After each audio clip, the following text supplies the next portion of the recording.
بسم اللہ الرحمن الرحیم۔ السلام علیکم۔ ابرار رشید آپ کی خدمت میں حاضر، اور ہر طرف عمران خان اور ان کے ساتھیوں کے لیے بری خبریں ہیں، اور سپریم کورٹ کے لیے ایک بہت بڑے امتحان کا وقت شروع ہو گیا ہے۔ اب دیکھتے ہیں اس امتحان میں، یعنی کڑے امتحان نے جو اب تک سپریم کورٹ کے جتنے بھی امتحانات ہوئے ہیں یا امتحان ہوئے ہیں، ان میں سب سے کڑا امتحان یہ کیس ثابت ہو سکتا ہے یا ثابت ہوگا، وقت بتائے گا۔ لیکن اس سے پہلے دو خبریں ہیں۔ ایک تو یہ ہے کہ عمران خان کا وارنٹ گرفتاری جاری ہو چکا ہے، اور کیا جس طرح باتیں کی جا رہی ہیں کہ عید سے پہلے، یعنی قربانی سے پہلے کوئی بڑی قربانی ہونے جا رہی ہے، کیا عمران خان کو آج یا کل کسی وقت گرفتار کر لیا جائے گا، یا عمران خان ایک مرتبہ پھر اس وارنٹ گرفتاری کی معطلی کے لیے عدالت کا رخ کریں گے؟ اور دوسری خبر یہ ہے کہ چودھری پرویز الہی کو وہ غیر قانونی تعیناتیوں یا بھرتیوں کے الزام میں گرفتار جو کیا گیا تھا، 14 دن کا ریمانڈ ختم ہونے سے پہلے، یا میرا خیال ہے آج ہی 14 دن پورے ہوئے، تو ان کی ضمانت بعد از گرفتاری لاہور میں ایک عدالت نے منظور کر لی، لیکن ان کے خلاف FIA میں منی لانڈرنگ کا ایک مقدمہ درج کر لیا گیا ہے، اور یقینی طور پر ان کو رہا نہیں کیا جائے گا۔ اب FIA ان کو اپنی تحویل میں لے لے گی، کیونکہ اس مقدمے میں چودھری پرویز الہی اور ان کے صاحبزادے مونس الہی دونوں نامزد ہیں۔ یہ منی لانڈرنگ کا کیس ہے، اور تقریباً 4 ارب روپے کی منی لانڈرنگ کے الزامات ہیں دونوں باپ اور بیٹے پر۔ سپریم کورٹ کا جو کڑا امتحان ہے اس کی جانب ضرور آئیں گے، لیکن اس سے پہلے عمران خان، انسداد دہشت گردی کی ایک عدالت ہے جہاں عمران خان کے خلاف ایک مقدمہ درج تھا۔ اس مقدمے میں وہ ظاہر ہے حسب سابق وہ پیش نہیں ہوئے، جس کے بعد عدالت نے ان کا وارنٹ گرفتاری جاری کیا ہے۔ اب پتہ نہیں یہ قابل ضمانت ہے، ناقابل ضمانت ہے۔ ہائی کورٹ البتہ اس وارنٹ کو کسی بھی وقت معطل بھی کر سکتی ہے، یا عمران خان خود پیش ہو جائیں اس عدالت میں تو وہ عدالت بھی وارنٹ معطل یا ختم کر سکتی ہے۔ لیکن اس بات کی کیا گارنٹی ہے کہ اب عدالت نے وارنٹ گرفتاری جاری کیا ہے تو عمران خان کو جو ہے وہ گرفتار نہیں کیا جائے گا؟ یہ بعض اوقات آپ کو پتہ ہے کہ لائٹ کا ایشو ہے، آج کل ہر آدھے گھنٹے کے بعد آدھے گھنٹے کے لیے 1 گھنٹے کے لیے لائٹ چلی جاتی ہے۔ اب تو ہم لوگ اس کے عادی ہو چکے ہیں، خاص طور پر جو بڑے شہروں میں رہنے والے لوگ ہیں، پنجاب میں، سندھ میں، جہاں پر گرمی کی شدت ہے اور لائٹ بھی اسی تسلسل سے جاتی ہے۔ خیر، بات ہو رہی تھی عمران خان کی، تو کیا ایسا ممکن بھی ہو سکتا ہے، لیکن عین ممکن ہے کہ ایسا نہ ہو۔ ساتھ ہی ساتھ عمران خان کے 2 اور ساتھیوں، یعنی PTI کے رہنماؤں میاں اسلم اقبال اور حماد اظہر کے بھی ناقابل ضمانت وارنٹ گرفتاری جاری ہوئے ہیں۔ یہ انسداد دہشت گردی کی عدالت ہے جہاں پر ان کے مقدمات ہیں۔ اب عید سے پہلے گرفتاری کچھ ذرائع یہ کہتے ہیں کہ بنتی ہے، اور عید کے دنوں عدالتوں کی چھٹیاں بھی ہوں گی۔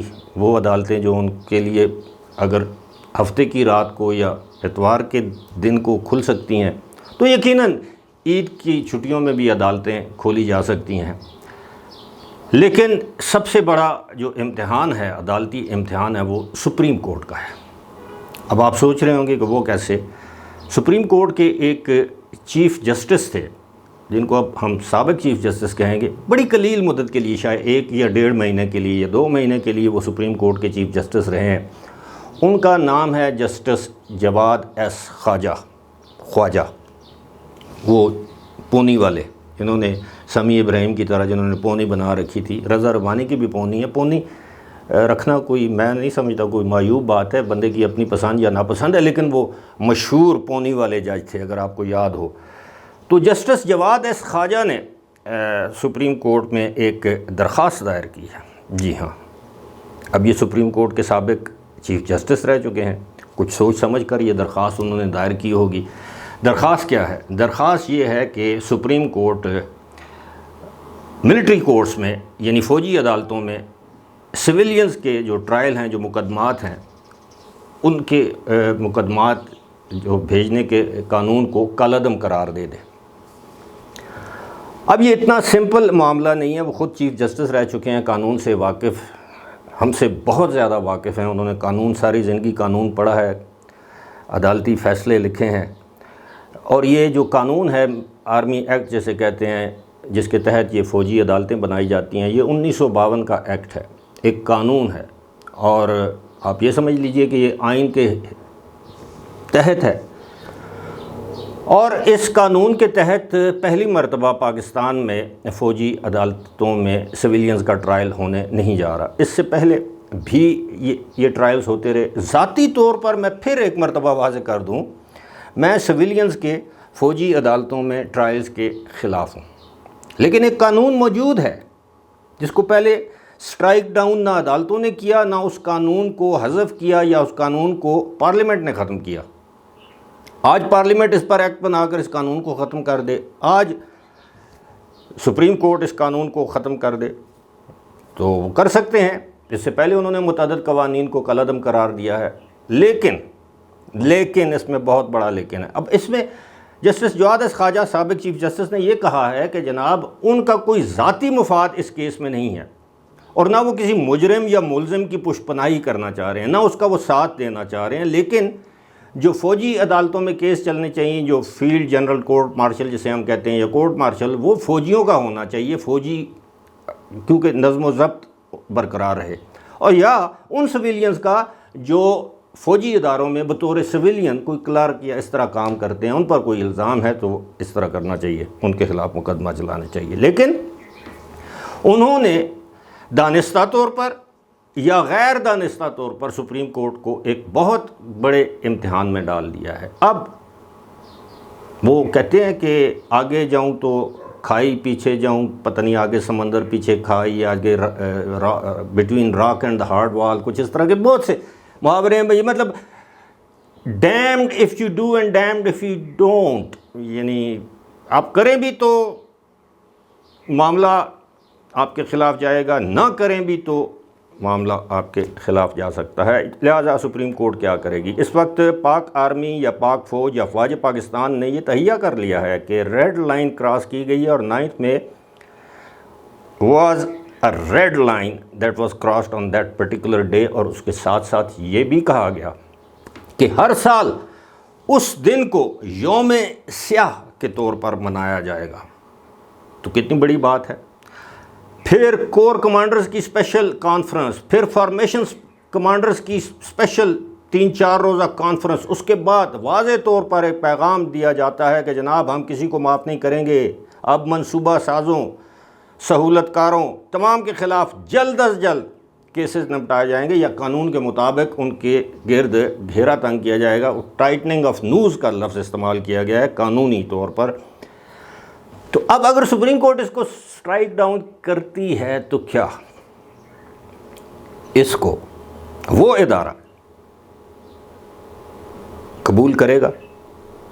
ساتھ ہی ساتھ جسٹس جواد احمد خواجہ نے جو مدعی بنائے ہیں، جو پارٹیز بنائے ہیں، جن لوگوں کو رسپونڈنٹ کے طور پر، وہ ان میں وزارت دفاع، وزارت قانون، 2 کہ 3 صوبائی حکومتیں، خیبر پختونخوا، بلوچستان، پنجاب، یہ وہ، یعنی 4 صوبائی حکومتوں کو بھی پارٹی بنایا ہے، وزارت دفاع اور وزارت قانون کو بھی۔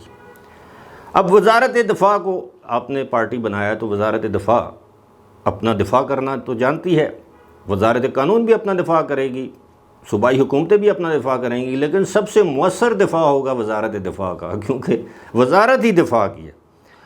اور وہاں کا اس کے سیکٹری کو آپ طلب کریں گے، سیکٹری کہے گا کہ جناب یہ تو فوج کا اندرونی معاملہ ہے، فارمیشن کمانڈرز نے یہ فیصلہ کیا ہے، کور کمانڈرز نے یہ فیصلہ کیا ہے، بطور ادارہ یہ ان کا فیصلہ ہے، تو بلائیں آرمی چیف کو، بلائیں chairman joint chief of staff committee general Sahir Shamshad Mirza کو، بلائیں army chief general Asim Munir کو۔ تو کیا ان کو بلایا جائے گا؟ کیا ہوگا؟ تو میرا خیال ہے جسٹس جواد احمد خواجہ نے، میں یہ تو نہیں کہوں گا کہ شرارت کی ہے، کہ وہ یہ سمجھتے ہیں کہ جاتے جاتے یہ کام بھی ان سے کروا لیا جائے، جن کو سب سے بڑا سہولت کار کہا جاتا ہے۔ یہ میں نہیں کہتا، پاکستان کا بچہ ان کے اس کے منہ پر یہ بات ہے کہ چیف جسٹس عمر عطا بندیال صاحب، معزز چیف جسٹس عمر عطا بندیال صاحب، جن کے جانے میں اب جولائی، اگست، ستمبر 3 مہینے سے بھی کم وقت رہ گیا ہے۔ اس میں چھٹیاں بھی آپ تعطیلات بھی لگا لیں تو آپ یہ کہہ لیں کہ جناب کوئی 2.5 مہینے ان کے رہ گئے ہیں، تو ان 2.5 مہینوں میں وہ کیا کچھ کر سکتے ہیں، یہ کچھ کریں گے۔ اور اگر ایک مرتبہ سپریم کورٹ نے کہہ دیا کہ نہیں جی یہ قانون تو بالکل آئین اور اس کے مطابق ہے، تو پھر کیا ہوگا؟ یا تو پھر جسٹس جواد خواجہ اس معاملے کا تمام راستہ بند کر رہے ہیں۔ اب میرے علم میں یہ بات نہیں ہے کہ انہوں نے یہ پٹیشن کیوں ڈالی ہے، لیکن ایک بات ہے کہ اب دیکھتے ہیں کہ اس پر کون سا بینچ بنایا جائے گا۔ وہی 3 ہم خیال لوگ ہوں گے یا 5 ہم خیال لوگوں کا بینچ بنایا جائے گا کہ نہیں؟ وہ جو ہوتا ہے نا، وہ طلبے جلانے والا کوئی کیس ہو تو اس پہ کوئی کسی اور بینچ کے لوگوں کو شامل، مطلب اور سپریم کورٹ کے جج صاحبان کو اس بینچ میں شامل کر دیا جاتا ہے۔ لیکن یہاں پر ایک بات اور ہے، اس کے تحت بھی 184(3) کے تحت وہ سو موٹو کی کارروائی ہو سکتی ہے، کیونکہ ایک سویلین کی، ایک عام شہری کی درخواست ہے نا، تو اس میں اب کیا ہوگا؟ وہ بینچ بنائیں گے۔ جسٹس قاضی فائز عیسیٰ پہلے ہی اس طرح کے بینچز میں بیٹھنے سے انکار کر چکے ہیں، اور اگر ان کے ساتھی جو جج ہیں، جو دوسرے جو جج ہیں، وہ بھی انکار کر دیتے ہیں، ریکیوز کر لیتے ہیں کہ جناب ہم آپ کے اس بینچ بنانے کے عمل میں شریک ہی نہیں ہیں، نہ ہم اس کو مانتے ہیں، تو پھر کیا ہوگا؟ پھر وہی جج بیٹھیں گے جو 7-8 ہیں، جو ہم خیال جنہیں کہا جاتا ہے، کچھ لوگ ان کو ہم خیال سے بڑھ کر عمران دار کہہ دیتے ہیں۔ تو یہ بڑی دلچسپ صورتحال ہے کہ سپریم کورٹ کو ایک کڑے امتحان میں ڈال دیا ہے سپریم کورٹ کے اپنے ہی ایک سابق چیف جسٹس صاحب نے، اور دیکھتے ہیں اس امتحان میں سپریم کورٹ اچھے نمبروں سے کامیاب ہوتی ہے۔ سپریم کورٹ نہیں، مجھے میرا خیال ہے اپنے آپ کو درست کرنا چاہیے، وہ ہم خیال جج اس کڑے امتحان میں اچھے نمبروں سے پاس ہوتے ہیں، ایوریج نمبروں سے پاس ہوتے ہیں، یا بالآخر جانے سے پہلے فیل ہو جاتے ہیں۔ فی الحال مجھے دیجیے اجازت، خدا حافظ۔